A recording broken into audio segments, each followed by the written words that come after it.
Had a lot of questions asking me about how to identify redox reactions recently, and the way that you do that is with oxidation numbers. So just a reminder that in redox reactions, electrons are exchanged, and the element that's being oxidized is the one that loses electrons, and the one being reduced is the one that gains. So you can remember this with Leo.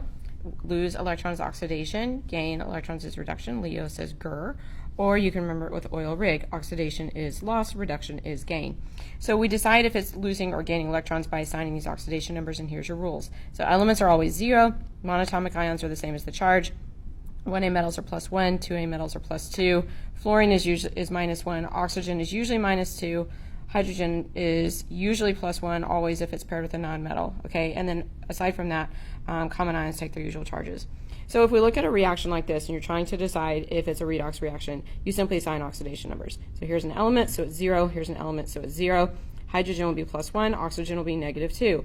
Over here, water is still here, so hydrogen is +1, oxygen is -2. Looking here, the oxygen will be -2 and the iron will be +2 because overall this compound has to be neutral. So if we look at their oxidation numbers, you can see we've had a change.